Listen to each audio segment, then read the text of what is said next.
All right, the first thing that I'm gonna do, I'm gonna take off this fender. So you got 4 screws. You got 2 on one side, 2 on the other. And I'm using a 1/4" socket, Allen style.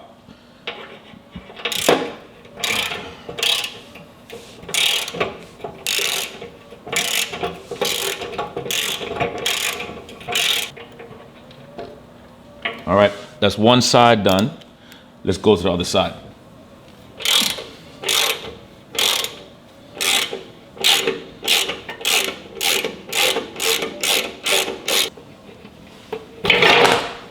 Okay, so we got all 4 screws out, bolts out, should I say. And then we're gonna take our time and take this off. When you're taking this off, don't be in a hurry, just scratch it up. The next thing on this list, right, is gonna be to remove the calipers. Now, I'm not sure if I'm gonna need a breaker bar or not, but this is a 10mm 12-point socket head. So there's 2 points here. Let me see if I'm gonna need a breaker bar. Nope, that got me up. All right, so I'm taking that off. Remember, it's 2 bolts. Don't use a regular socket. You're gonna need to have that 12-point socket. All right, there we go. All right, caliper is now off. You have the ABS connectors that's connected to the rim. So once you take that off, you're good. But the caliper is off now. My brakes look pretty good, which is excellent. You know what, eventually I might take these and get these powder coated completely black as well.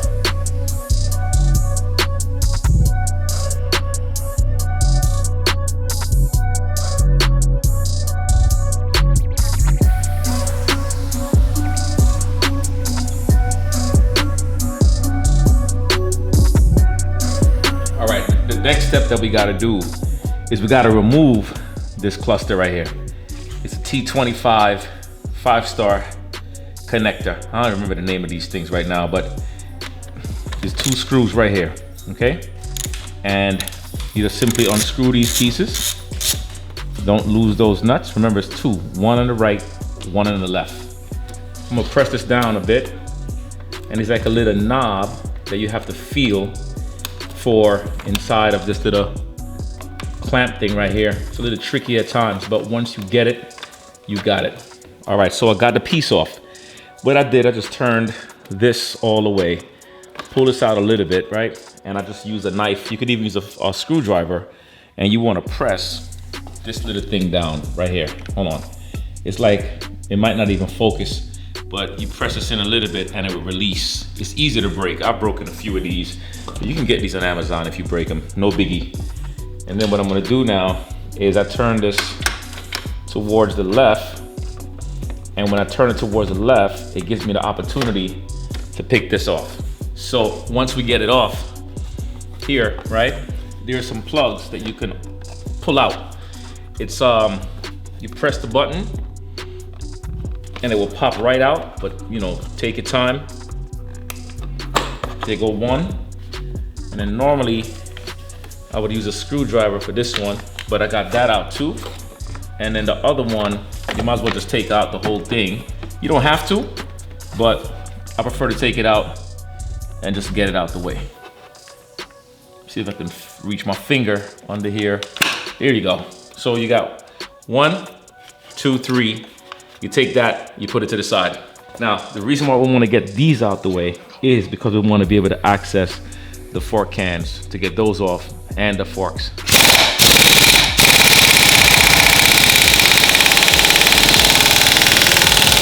There we go. Now we talking. That thing was on there. You hear me? So got that nut off.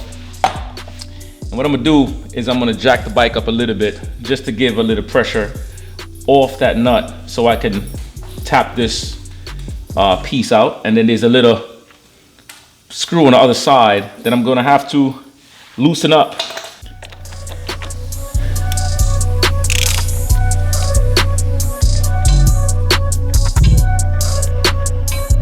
Here we go. Mission accomplished, baby. Start Allen. That's a T40. That's what I end up using.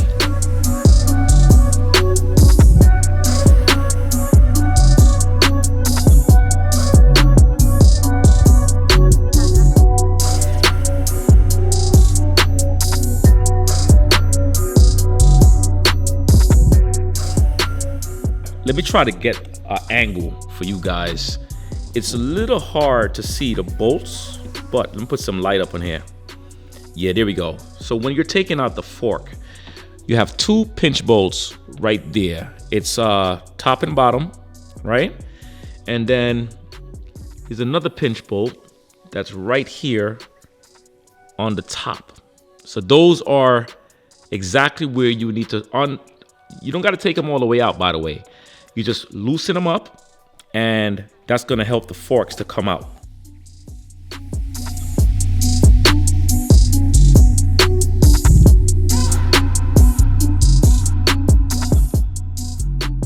All right, guys, so listen, I got me a little angle, right? Because I want you to see what I was talking about in the section for those cans. These screws right here, you can see them. It's two screws. It's a bottom one and a top one. And what I had to do was kind of finagle my way, loosen this whole thing up to get that screw right there. So remember, that's how you're gonna get it off and how you're gonna put the new cans on. All right, hopefully that helps. All right, for me to change the cans, it's hard for me to get to those two screws on the inside. So I gotta take this cover off anyway. So this cover, two screws, I'm using a T30.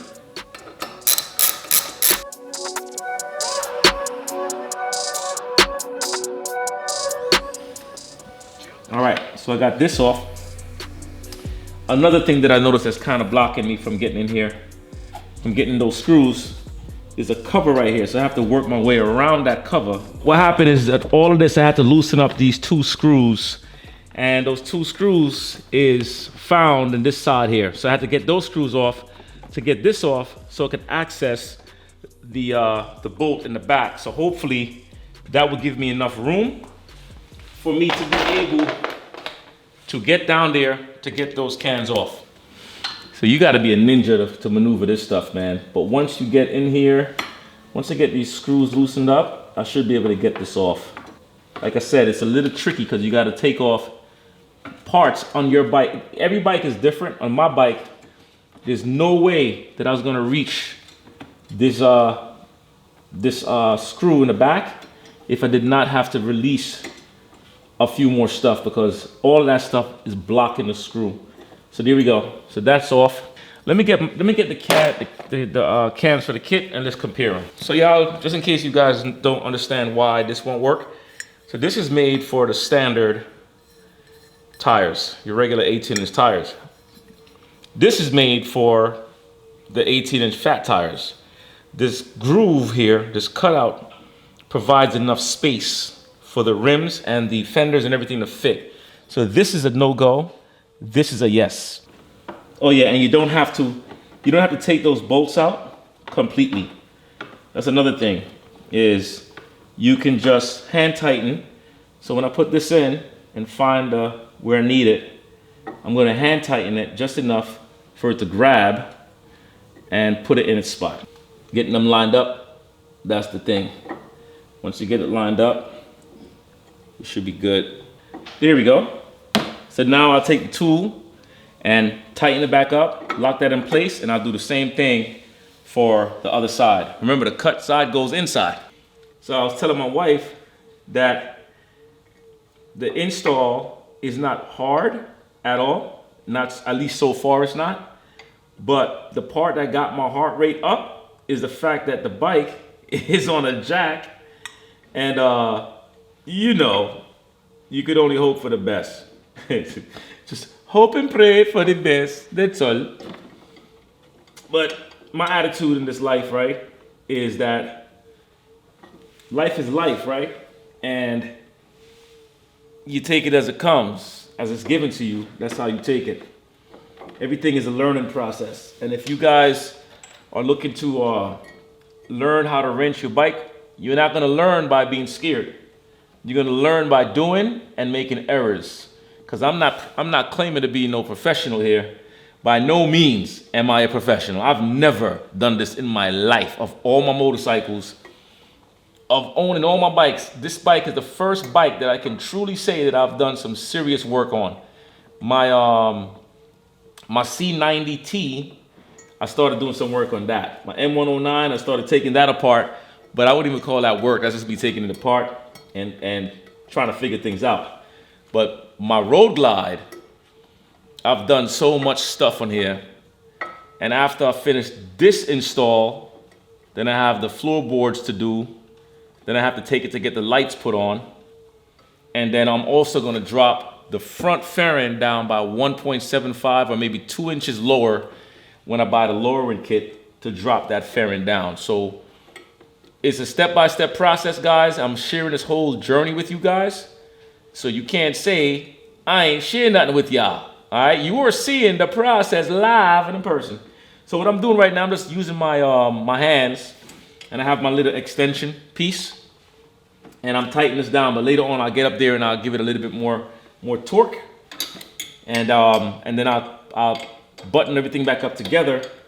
And then the next thing is for me to go after the forks next.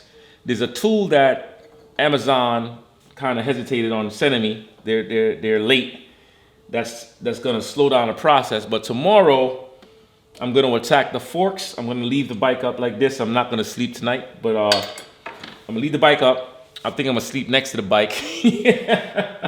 But I got these on, which I'm happy about. That's done.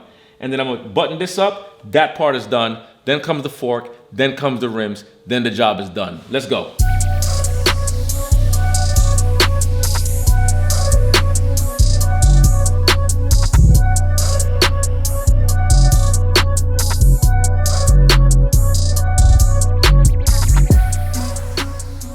That piece is in the way, and that piece is, you can't even see it, hold on. It's this stuff right here, right? So when I turn the camera, when I turn not the camera, the handlebar, you can see the bolts right there. Look, it's a little hard to do with one hand, but one hand. There's a bolt right there, and there's another bolt. Let me get this down there. There's another bolt that runs right there as well. So those two bolts on that side and the other two on the other side is going to help to release this whole thing. If you have the same thing as me on the 2022 Road Glide that blocks you from getting to the bolts to get the cans off. All right, so that's what I'm using. Also, if you're wondering what kind of jack I'm using, I'm just using a jack that I got from Harbor Freight. Well, I didn't buy it from Harbor Freight. I picked it up used, but I believe it's a Harbor Freight jack. I'm not sure. Maybe it's not, but it's a 1,500 pound jack. And what I do, I know it's not Harbor Freight though. What I do, I jack it up right in this area towards the front.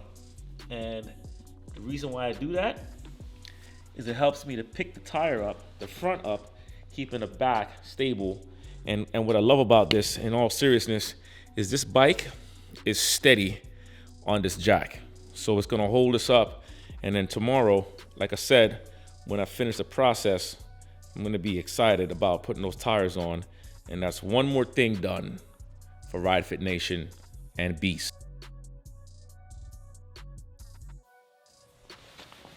All right, so I'm taking a 12mm long socket head, and I'm getting inside of here to get this this piece out, and then I'm gonna pull this out and get the oil to come out.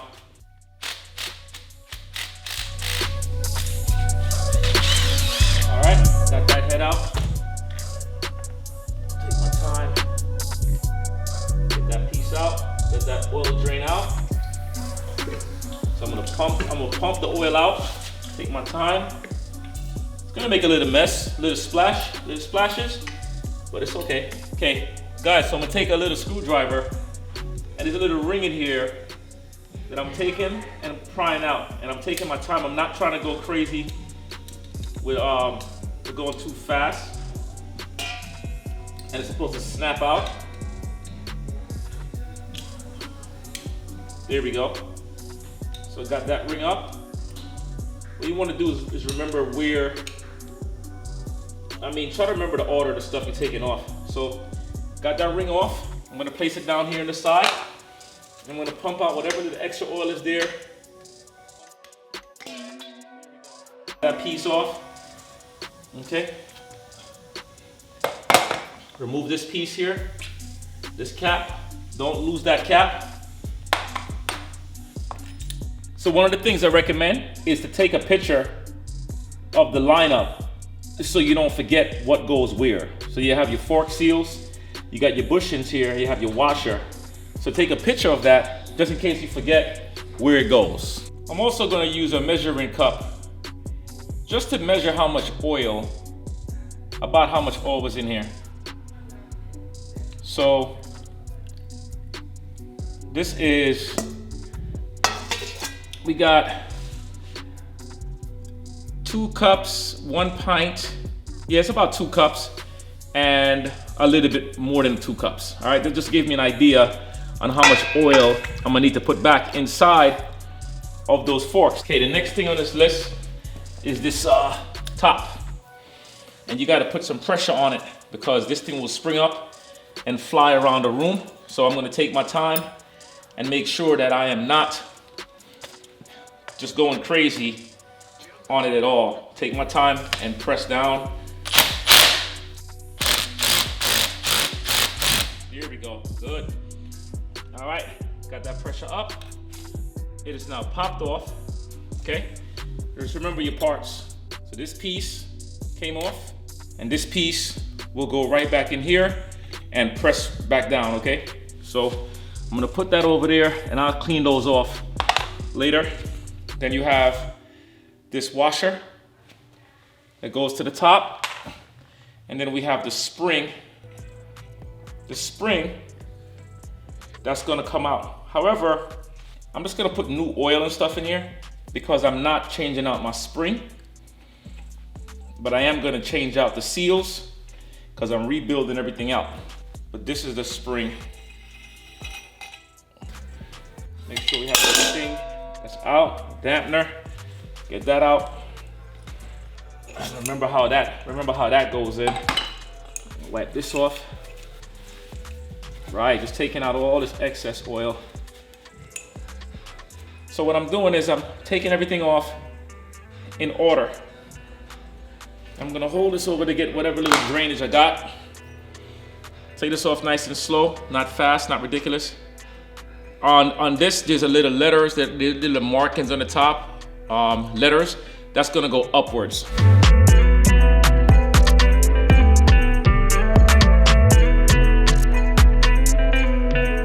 I'm gonna place them down on the floor, like in the same exact order that I'm taking them off. That way I don't have to second guess anything. And just in case you didn't take any pictures. And there's a little groove in between this space here, this bushing, and this bushing looks pretty good. This is actually a pretty good bushing. I don't even think I need to change that out, but I'm gonna change it out anyway, just because I have the kit. So you take a screwdriver and you wanna pry this out just a bit, just enough to get it out. Good. So that comes off pretty easy.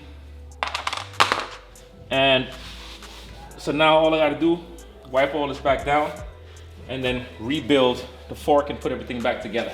So there's a crush washer that comes in that, that's here.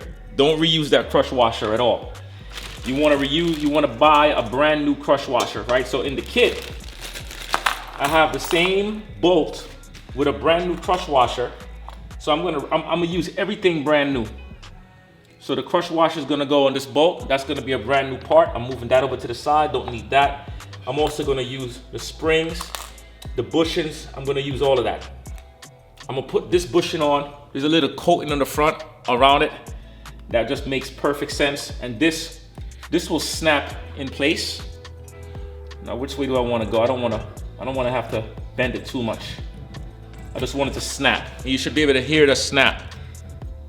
Right, it should snap in place and it doesn't matter which way you go, honestly, So this other bushing goes on, nice and easy. We don't want to scratch the forks. And then on top of that bushing, we're gonna take the washer, there we go. Put the washer on.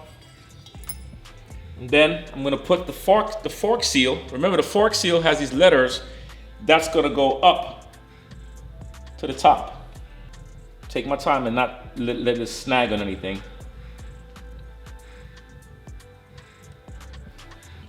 So we're gonna put the new bottom on. And what I'm gonna do, I'm gonna put the springs and everything in here. I'm gonna take that dampener, drop it back down in its spot. Comes back out through the spacing. I'm gonna take that spring, push that spring down in there. Then I'm gonna take that spacer, I'm gonna put that spacer in here, and that's gonna give me something to hold this dampener in place as I put the cap back on and screw it back down with that new crush bolt. So that's gonna come right here in this spot. There we go. That's gonna give me enough tension for me to hold that top. Let me change out the head real quick. Put that on. Put that new piece on. Slide that down. Take that new crush bolt. Drop it down. It's gonna require a little bit of pressure. Press down. Lock it in. There we go. Okay, so that's now on. And what I'm gonna use next, I'm gonna use my fork seal driver. I'm gonna drive that fork seal driver down to knock this down into its place. There we go. Right, so you wanna hit it down just enough so that this clamp can go right back into its place, and make sure that clamp is situated properly. There's like a little groove that this is supposed to be able to snap back into its spot. If it don't snap back in, then you gotta use the fork seal driver again to get it in a little further, okay? So far, so good.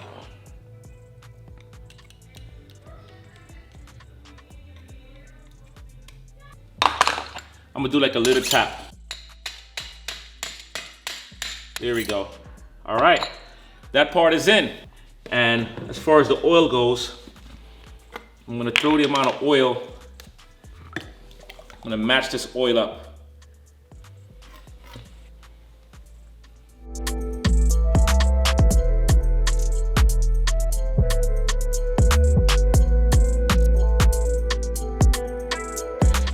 So the spring goes in. This washer goes in right here. The spacer goes on.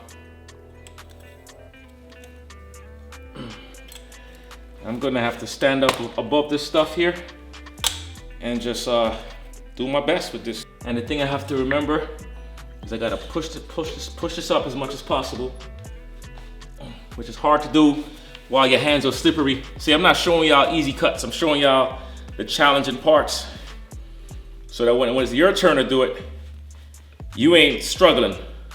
You don't think that you're struggling too much. You know what I'm saying? Some people have the tools that they use. That's perfect. I don't have all those tools. I just have what I got. Okay? So that gives me about that much space. Now the hard part is trying to keep that piece up and at the same time compressing down. So I'm gonna use my whole body and see if my whole body weight can help that. If you gotta get help, you just gotta get help. Woo, boy. The hard part of this, right, is trying to get this thing to line up inside. That's the hard part. I'm showing y'all the hard part for me. Okay? Oh, snap. And here's the thing. You can't get frustrated. You just gotta think twice and try different routes. Let me see what I got. Oh yeah. I'm gonna use this rubber mat, which will give me more force on the floor. So we're gonna do this whole process all over again. Get this thing in here. Get this thing on the top. Get that piece locked in. I gotta push this up as much as possible. Get my weight over it. Get it up. Lean my chest into it. Press my body weight down. Damn it. Almost got it. There we go. Got it. Everything is for a reason, you see? So you got to see me do it straightforward, by myself, wiping the heck out of this thing. And because it's a lot of grease that comes on it. So that's done. Now, let's go and put the forks back on. All right, so here's the tricky part with the bolts, with the this fork. When the fork goes up, it's like these little indentations here. You don't want to push it all the way up. You want to get like in between that line. And once you get the pinch clamps in, I'm gonna take my time and push it up.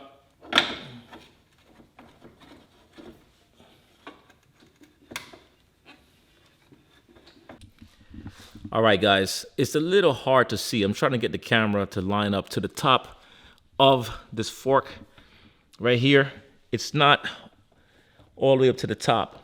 It's like right between this line, and there's like a little groove. There's a groove here, and there's like a little indentation there, and then there's like a little line marker. That's how far you want to get it. I also did the other side. Like I said, it's hard to see, but it doesn't have to be exactly even. The forks will naturally line up, but you don't want to bring it all the way up to the top and lock it in, okay? So I'm gonna put the pinch bolts here, lock the pinch bolts there, and there before tighten everything down, I wanna put the fenders on to make sure that it's lined up properly. All right, so what I'm gonna do is get these fenders on.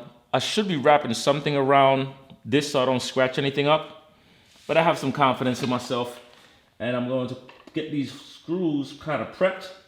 So when I do get it lined up, all I gotta do is just push those screws in, these bolts, and then tighten it down.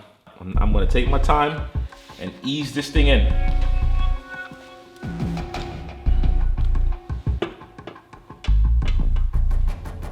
might be a little tricky because of the tension. Let me see. Well, I'm gonna have to make some adjustments. It's a little too tight. If I turn this outwards, will it give me some space? Let's start from the top and see what we get. Same thing.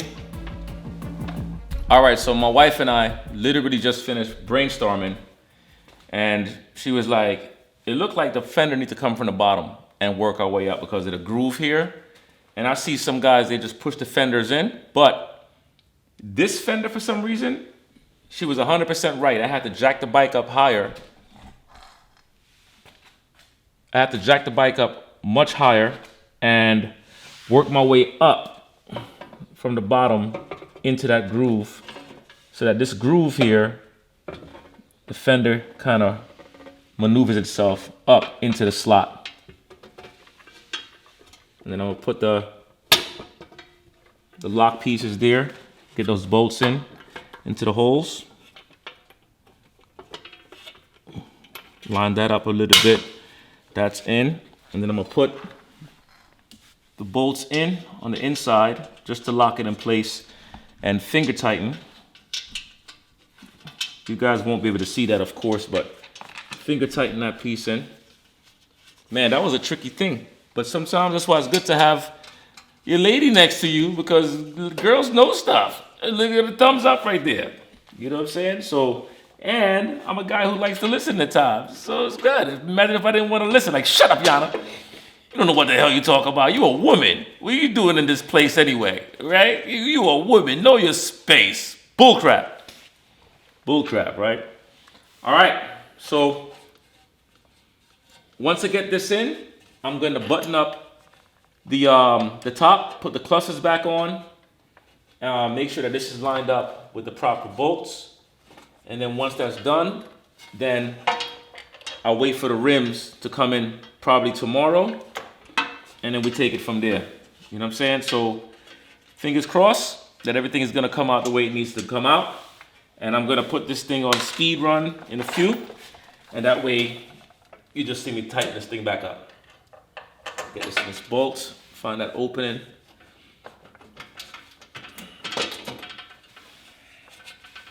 Gotta line this up. Ah, there we go. Sound of success, baby. So we got the fork cans on, got the new forks, all blacked out. It's gonna match perfectly well with the orange and black theme. And then once I finish all that stuff, then I do a few more things to it and then get the artwork portion done.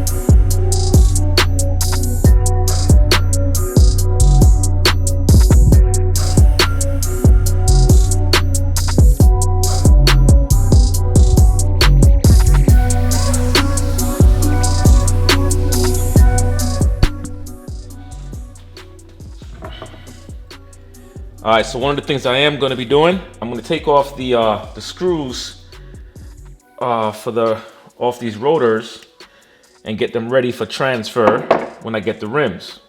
You know what I'm saying? So this, I'm using a T40 on the impact drill. There we go. Got that off.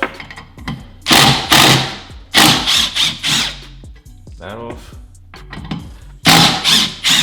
Now some people recommend for you to take these and reuse, you know, use new ones. But honestly, I asked people questions, and everybody's like, nope, you don't have to reuse them. You don't have to buy new ones. Just use the ones that's there. And that's what I'm gonna do, honestly. See, put those rings there. There we go.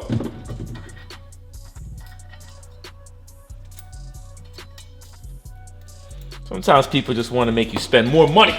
I ain't spending more money if I don't have to.